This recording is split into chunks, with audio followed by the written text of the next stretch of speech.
Witnesses say one was a white male who was stabbed multiple times, including in the back of the neck and in his stomach.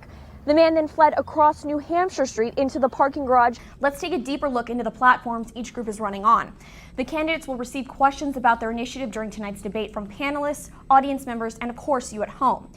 The Elections Commission is meeting to determine whether the two coalitions running for Student Senate in the upcoming election violated sections of the student code. Senator Dole will have a few short remarks, then the rest of the morning, lasting for about an hour, there's going to be an open house in which crowd members can meet the senator themselves. I'm standing on a giant pile of sand and snow mixture that will soon coat the roads of Douglas County. The workers are expecting snow as much as 3 to 6 inches. Not only were the Jayhawks able to pull off their first Big 12 win, this was also Coach Clint Bowen's first win since he took over as head coach. On average, students gain about 11 pounds during their first 2 years of college. And after that, it can be a hard and long journey to shed those extra pounds. 3, 2, 1. Stephanie So always struggled with her weight, but when she came to KU, she gained 20 pounds. I just think it's up to you if you want to change. And you just have to get your mindset there. In 2012, she saw a picture of herself and decided it was time to make some changes. So the next day, I put myself on that elliptical and I went for 30 minutes on the elliptical.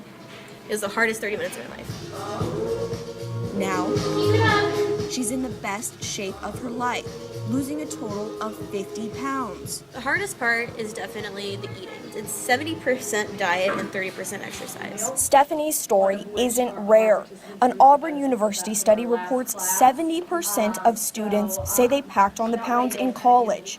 Watkins Health Center has free education programs for students to help shed the extra weight. There's so many options out there, so many different kinds of food, especially in Lawrence, so it's more of a freedom, go do your own thing, eat what you want, who cares thing. You mean nutrition goes with fitness? That might be the one part that I'm lacking in. I do my best to do yoga, but sometimes school life gets in the way. Stephanie says the newfound freedom of coming to college was her downfall. I kind of had a lot more freedom than I did in high school, so I went out a lot with friends, and that consisted of, a lot of excess liquid calories. In 2013, almost 50% of KU students surveyed said they were trying to lose weight. Almost 26% considered themselves to be overweight. They were always, in this environment where they had to be physically active, so now they have to learn a new style of being physically active on their own. And Stephanie did just that.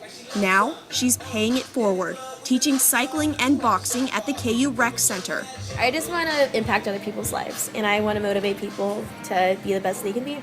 Watkins Health Center has several resources for students like the education programs and even a 6-week weight management program.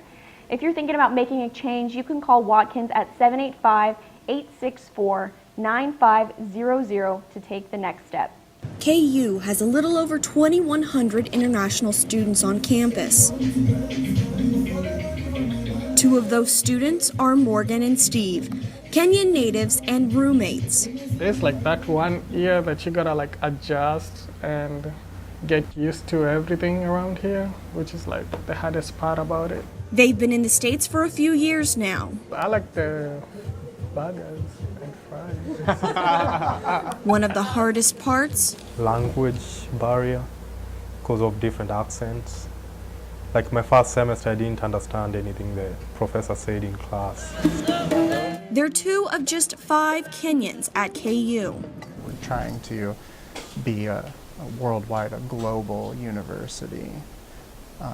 And so in order to do that, you kind of need to bring in more people from around the world. Now, with the help of a new recruiting center, the university hopes to nearly double the number of international students on campus. The new company, based out of Boston, started small last year, recruiting just about 50 new students to KU. Next year, they expect an increase of 250 international students and as many as 1,500 in 5 to 7 years. That'll be an overall increase from 9 to around 15% of the total number of students at KU. A lot of green pepper. KU also hopes this new company will bring in more students from more countries, like Morgan. I'm hungry. Even though they've gotten used to living in the U.S., they still miss certain parts about home. The music is different, way different. The DJs know how to do it, their jobs there. Here you get in and you're like, oh my God. For KUJH News, I can try it. I'm Sierra Upton. TJ Henderson's the average 27-year-old in many ways. A gamer and a movie collector. I do spend a lot of time watching movies. Henderson and fiancée April Young plan on marrying this October. October 3rd. A little chapel on campus, Stanford. There's only one problem. But imagine if you had to wear a hat, a sweatshirt, pants, and sunscreen just to walk down the block. Now imagine that you could be outside for only 10 minutes at a time. This is what Henderson thinks about every day. So, as I said, like when this first starts, it looks very pink, similar to what's on my face right now. He has a rare type of muscular dystrophy. So rare, less than 2,000 people in the U.S. have it. Basically, the disease flare causes skin damage. I'm already wearing long sleeves, which kind of helps some of the damage that's on my arms. He's been at KU since 2005. It's cloudy today, though, so it should be a little bit better anyways. Many days, Henderson doesn't go outside at all, making it hard to go to classes. Nice. There's no cure for the disease. The disease is so rare that I'm still learning a lot of it as I go along. He's racked up over $20,000 in medical bills. He's even set up a GoFundMe page to help pay the costs. I miss going to class. I just really miss being able to get on a bus and go to class and sit and be there. Henderson's still hopeful that one day there will be a cure. You know, I'm sure that eventually it'll work out, but in the meantime, it's kind of it's an iffy thing. Reporting from Lawrence, Yes. Sierra Upton, KUJH News. Girl.